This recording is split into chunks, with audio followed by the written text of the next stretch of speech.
আসসালামু আলাইকুম everyone, welcome to জান্নাত কুকিং চ্যানেল।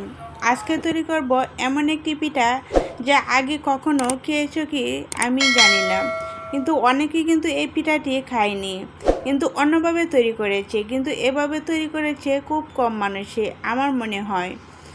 আশা করছি আমার আজকের রেসিপিটা সকলের কাছে খুবই ভালো লাগবে। এই ভিডিওতে আমি সব কিছু ডিটেলসে বলে দেবো, যা কেউ পিঠাটি বানিয়ে নিতে পারবে। পিঠা তৈরি করে নেওয়ার জন্য মিক্সিং বলে নিয়েছি হাফ কাপ সুজি, মিষ্টির জন্য দিয়েছি হাফ কাপ চিনি, এটাই পারফেক্ট মিষ্টি হবে। দিয়ে দিচ্ছি 1 কাপ কুসুম গরম পানি, হাতে সহ্য করা যায় এরকম কুসুম গরম পানি দিয়েই এই ব্যাটারটা তৈরি করে নিতে হবে। এখন আমি এই সুজির মধ্যে 1 কাপ পানি দিয়ে নাড়াচাড়া করে কিছুক্ষণ মিশিয়ে নেব। এরই মধ্যে দেখবেন গরম পানির বাপে চিনিটা গলে যাবে আর সুজিগুলো সফট হবে। এখন একটা ঢাকনা দিয়ে রেস্টে রেখে দিয়েছি 20 মিনিটের জন্য। আর এদিক দিয়ে আমি 1 কাপ পাকা আম নিয়েছি, আমগুলো এরকম টুকরো করে নিয়েছি যাতে ব্লেন্ডারে জারে দিয়ে পেস্ট করতে সুবিধে হয়। এখন আমি এই জারে ব্লেন্ডারের সাহায্যে পেস্ট করে নেব, আর এটা আমি সাইড করে রেখে দিয়েছি। আর এদিক দিয়ে আমি 20 মিনিট পর এই সুজির ব্যাটারটা দেখলাম অনেকটাই সফট হয়ে গিয়েছে সুজিগুলো, আর আমার চিনিগুলো কিন্তু খুব সুন্দর করে গলে গিয়েছে। চিনিগুলো অবশ্যই ভালো করে গলে নিতে হবে। এখন দিয়ে দিচ্ছি হাফ কাপ চালের গুঁড়া, এখানে আমি শুকনো চালের গুঁড়া নিয়েছি, আপনারা চাইলে ভিজা চালের গুঁড়াও নিতে পারেন। এখন দিয়ে দিচ্ছি আমের পেস্ট, যে পেস্টটা আমি আমের টুকরা দিয়ে করে নিয়েছিলাম ওই পেস্টটা। আপনারা চাইলে এভাবে ব্লেন্ডারের সাহায্যে না করেও চাকনি দিয়ে ছেলেও করে নিতে পারেন, কোনো সমস্যা হবে না, কিন্তু ব্লেন্ডারে ভালো করে মিহি করে এভাবে পেস্ট তৈরি করে নিলে খুব ভালো হবে। তাহলে দেখবেন এখানে আমের আঁশগুলো থাকবে না। আমের পেস্টটা দিয়ে আবারও ভালো করে মিশিয়ে নিচ্ছি।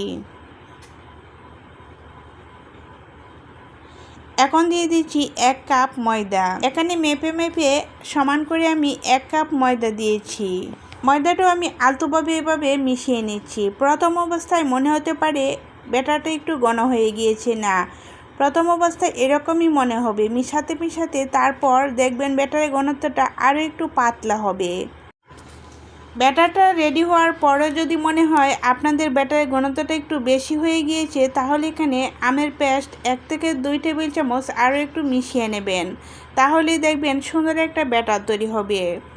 অতিরিক্ত আমের পেস্ট যদি মিশিয়ে নেন তাহলে কিন্তু পিঠাগুলো সুন্দর হবে না। ব্যাটারটা তৈরি করার পর এরকম হবে, ব্যাটারের ঘনত্বটা এরকম হতে হবে। এর চেয়ে বেশি পাতলা অথবা এর চেয়ে বেশি ঘন হয়ে গেলে কিন্তু পিঠা সুন্দর হবে না। পিঠাগুলো ভেজে নেওয়ার জন্য চুলায় একটি প্যান বসিয়ে পর্যাপ্ত পরিমাণ তেল দিয়ে তেলটা ভালো করে গরম করে নিয়েছি। তেলটা অবশ্যই ভালো করে গরম করে নিতে হবে। আর পিঠাগুলো একই সাইজের সুন্দর করে নেওয়ার জন্য আমি একটা চামচ এরকম তেলের মধ্যে দিয়ে 10 মিনিট গরম করে নিয়েছি অল্প আঁচে। তাহলে দেখবেন চামচটা খুবই সুন্দর পিচ্ছিল হবে, তাহলে পিঠাগুলো খুব সুন্দর করে উঠে আসবে দেওয়ার পর।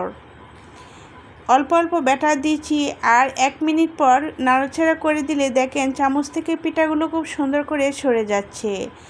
এই টেকনিকটা ফলো করলে দেখবেন একই সাথে অনেকগুলো পিঠা ভেজে নিতে পারবেন। চামচ দিয়ে যদি পিঠাগুলো তৈরি করেন তাহলে পিঠাগুলো অনেক বেশি গোল হবে আর দেখতেও সুন্দর লাগবে, আর একসাথে অনেকগুলো পিঠা তৈরি করে নিতে পারবেন। দেখেন মাশাআল্লাহ আমার অনেকগুলো পিঠা একই সাথে ভেজে নিতে পারছি। একই প্রসেসে আমি সবগুলো পিঠা ভেজে নিয়েছি, আর যে পিঠাগুলো আগে হয়ে গিয়েছে আমি সেই পিঠাগুলো আগেই তেল জড়িয়ে নামিয়ে নিচ্ছি। আশা করছি আমার আজকের এই সহজ রেসিপিটা আপনাদের কাছে অনেক বেশি ভালো লেগেছে। রেসিপিটা ভালো লেগেছে এবং সহজও লেগেছে। রেসিপিটা যদি একটু হলেও ভালো লেগে থাকে তাহলে একটা লাইক দিয়ে সম্পূর্ণ ভিডিওটি দেখে নেবেন, আর চ্যানেলটি সাবস্ক্রাইব করতে ভুলবেন না। এখন আমি একটা পিঠা ভেঙে দেখাচ্ছি, দেখেন ভিতরেও কত বেশি সুন্দর হয়েছে। আর এই পিঠাগুলো যদি আপনার দীর্ঘদিন রেখেও খেতে চান তাহলে দেখবেন পিঠাগুলো শক্ত হবে না, একদমই সফট থাকবে।